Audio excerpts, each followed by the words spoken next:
झगड़ा शुरू हुआ सुशांत सिंह राजपूत की मौत से और अब एंट्री हो रही है दाऊद इब्राहिम की।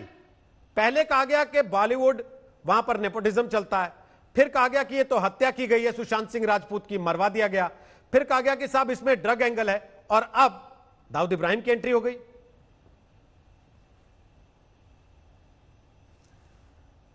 रोहित, ऐसा है कि मैं सभी को पहले तो नमस्कार करती हूँ। आपने जो आज ये बोला कि सुशांत सिंह राजपूत की दुर्भाग्यपूर्ण हुई मृत्यु, जो कि एक हादसा थी, आत्महत्या थी, जिसकी अभी तक कोई जांच पड़ताल का भी सही निष्कर्ष पे नहीं पहुंचे हैं, इस पर आप कंगना क्या, मुझे लगता है कि पूरा देश और पूरी मीडिया पिछले 2.5 महीने से सिर्फ इसी पे चर्चा कर रहा है। और अब बात किनकी हो रही है, तो मुझे लगता है कि ये देश का इतिहास ऐसा रहा है कि जब भी संदेहास्पद स्थिति में कोई भी मृत्यु हुई है तो लोगों को, एक जनता के मन में एक परसेप्शन है कि उससे हमेशा सच छिपाया जाएगा, और इस कारण कहीं ना कहीं जनता को जांच पे भरोसा नहीं होता। जनता को हमेशा लगता है कि चीजें छिपाई जा रही हैं। सुशांत सिंह राजपूत के मामले में चूंकि इतना अप्रत्याशित था उनका जाना भी, जिस ढंग से उनकी मृत्यु हुई, और उसके बाद वही नहीं, बहुत सारे लोग उनके पक्ष में आकर के खड़े हुए, स्वयं उनके परिवार ने FIR कराई। मुझे लगता है कि फिल्म इंडस्ट्री के एक बहुत लोकप्रिय उदीयमान कलाकार, बल्कि बहुत प्रतिष्ठित होनहार कलाकार के लिए एक सह कलाकार यदि अपनी आवाज उठाती है कि यदि ये आत्महत्या थी तो उसका कारण हो सकता है कि बॉलीवुड में इस प्रकार का एक माहौल रहा है जहां पर बाहर से आने वाले व्यक्ति को किसी न किसी प्रकार के एक सौतेले व्यवहार से दो चार होना पड़ता है। कोई भी कलाकार जो खुद ऐसे व्यवहार से दो चार हुआ है, इस मामले में अपनी बात रख सकता है। कंगना ने यही किया।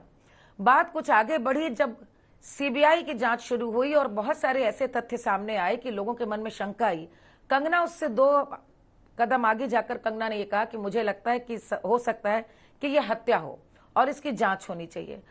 सब लोग जानते हैं आज से नहीं 4-5 साल से कि कंगना बहुत बेधड़क है, बहुत बेबाक है। कंगना खुलकर अपनी बात कहती हैं, लेकिन कंगना जो कह रही थी अभी तक ट्वीट्स पे कह रही थी। कंगना अपनी बात कह रही थी, एक अपने साथी कलाकार को लेके कह रही थी। उनकी बात का जवाब देने के लिए सरकार को या किसी को भी उत्तर देना चाहिए था। किसी के मन में कोई जिज्ञासा है तो उसका प्रति का प्रश्न का उत्तर होता है, प्रति प्रश्न होता है। लेकिन जो उनके संग हुआ है कि वो बंबई नहीं आ सकती, महाराष्ट्र नहीं आ सकती, आएंगी तो देख लेंगे। उन्होंने भी कहा था अच्छा देख लो, इन्होंने ऐसा देख दिया कि घर ही तोड़ दिया। हम सबको पता है कि इस पूरी घटना की कैसी निंदा हुई है। निंदा ना हुई होती तो आज स्वयं शिवसेना भी आज इस मामले में कहीं ना कहीं कह रही है कि हमसे मतलब नहीं, ये BMC का निर्णय है। आपको लगता है ये राजनीतिक बदला है रोहित? आपको लगता है ये राजनीतिक बदला है? किसके द्वारा लिया गया? कंगना की कौन सी राजनीति? कंगना किस दल में है? एक ये बहुत अजीब सी बात है रोहित, कि ये बहुत विचित्र बात है कि जिस ढंग का परसेप्शन आया है वहां कंगना अचानक नेशनलिस्ट है, अचानक रिया सेक्युलर है, अचानक रिया का सारे ऐसे लोग समर्थन कर रहे हैं जो सेक्युलर। जबकि मुझे लगता है हर व्यक्ति को सत्य के साथ खड़े होना चाहिए। जब तक निर्णय नहीं आया आप किसी को भी न तो कटघरे में रख सकते हैं, न उन पर आरोप लगा सकते हैं।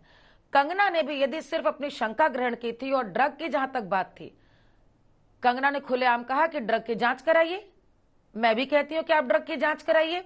जो अध्ययन सुमन के, 1 मिनट मेरी बात बस पूरी हो जाए, अध्ययन सुमन के जो पुराने इंटरव्यू की बात आई है, जिसके लिए वो नायक आज खुद कह रहे हैं कि मुझे इससे कोई लेना देना नहीं। कंगना के खुद के इंटरव्यूज हैं जिसमें वो खुद कह रही हैं कि मैंने क्या क्या देखा आपको नहीं मालूम, मैं किन किन दौर से गुजरी हूं आपको नहीं पता, मैं गलत लोगों के हाथ में पड़ गई थी, मैंने ड्रग्स, मैंने सब कुछ किया है।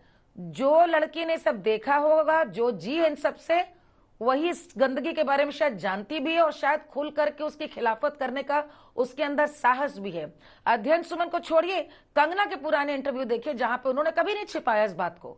कंगना खुद कबूलती हैं। और जो उन पर जांच या FIR करने को कह रहे हैं, क्या आप ये कहना चाहते हैं कि 13 साल पहले कोई ड्रग्स करता था तो क्या आप उस पर इसलिए मुकदमा करेंगे कि 13 साल पहले ड्रग्स क्यों ली? वो तो खुलेआम कहती है कि हाँ मैंने करी और मैंने छोड़ दी, और अब तुम बाकी लोगों की जांच कराओ। यदि कानून सभी के लिए समान है तो 3 महीने से ड्रग के मामले में जांच रिया की क्यों नहीं हुई? सुशांत सिंह राजपूत यदि ड्रग्स लेते थे तो उस मामले पे आंख क्यों बंद कर रखी रही मुंबई पुलिस? और एक लड़की जो बाहर से 9 तारीख को आती है सिर्फ इसलिए कि वो इस मुद्दे को बराबर उठा रही है, आप उसकी ड्रग्स की भी जांच करना चाहते हैं, घर भी तोड़ना चाहते हैं, ऑफिस भी तोड़ना चाहते हैं, और तो और एक ऐसी गाली देते हैं सार्वजनिक रूप से जो कि कोई भला आदमी सुन नहीं सकता। आपको ये बातें यदि लगता है राजनीति कौन कर रहा है, ठीक, इसका उत्तर तो आप दें। ठीक है, विक्रम सिंह देंगे ना इसका उत्तर, वो शिवसेना के नेता हैं। विक्रम सिंह जी जवाब दीजिए, मान लीजिए जो सवाल उठाए, उसके बाद गौरव भाटिया आपके पास आ रहा हूं। देखिए रोहित जी, कि ये चीज मेरे दिमाग में ना कहीं दूर दूर तक बैठ नहीं पा रही है कि कोई आदमी गलत काम करता है और फिर उसकी सपोर्ट करते हैं। अरे भाई, गलत तो गलत ही है, उसके ऊपर कार्रवाई क्या होती है क्या नहीं होती उसके लिए तो कोर्ट है ना। लेकिन ये कहना है कि उसके ऊपर कार्रवाई क्यों हुई, ये चीज कहां तक सही है? भाई आज आप कह रहे हो कि एक आदमी ने आज चोरी की और उसने 2 साल बाद वो चोरी छोड़ दी, वो कह रहा है कि नहीं मैंने तो छोड़ दी, अभी मेरा का पहले का केस भूल जाओ, तो क्या ये हो सकता है? क्या वो दोषी नहीं माना जाएगा? अगर पहले कुछ ऐसे कनेक्शन थे, ड्रग्स के थे, जो भी थे, तो क्या उन पे इंक्वायरी नहीं होनी चाहिए? आप यहाँ पे एक तरह से उसको रानी लक्ष्मीबाई दिखा रहे हो।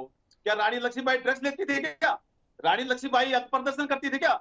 अरे भाई, एक तरफ तो ये लोग कहते हैं कि भाई इतिहास पहले गलत लिखा गया, मुगलों ने गलत इतिहास लिखा, तो ये कौन सा सही इतिहास लिखा जा रहा है कि कहाँ तुलना की जा रही रानी लक्ष्मीबाई से? अरे भाई, रानी लक्ष्मीबाई के पीठ पे हाथ रखना शेर की पीठ पे हाथ रखने के बराबर था। आप कहाँ तुलना कर रहे हो? तो ये क्या एक नैरेटिव बना जा रहा है? बीजेपी अपनी राजनीति के चक्कर में पूरे क्या खेल खेल रही है? पूरे देश में एक ऐसा माहौल बनाया जा रहा है कि भाई शिवसेना जो है वो बदमाश गुंडागर्दी कर रही है और जो आदमी गलत काम कर रहे हैं वो सब भले आदमी है। तो ये तो एक माहौल बनाया जा रहा है, इसमें कुछ पत्रकार है, कुछ ये फिल्म के लोग हैं और बीजेपी इनके साथ मिलकर के, और कोई कसर नहीं छोड़ रही है कि भाई शिवसेना को किसी भी तरीके से बदनाम करो कि भाई ये तो बाला साहब वाली शिवसेना नहीं है, ये तो सेकुलर हो गई, ये तो शिवसेना पहले वाली नहीं है। मुझे आप बताइए कि क्या फर्क पड़ गया?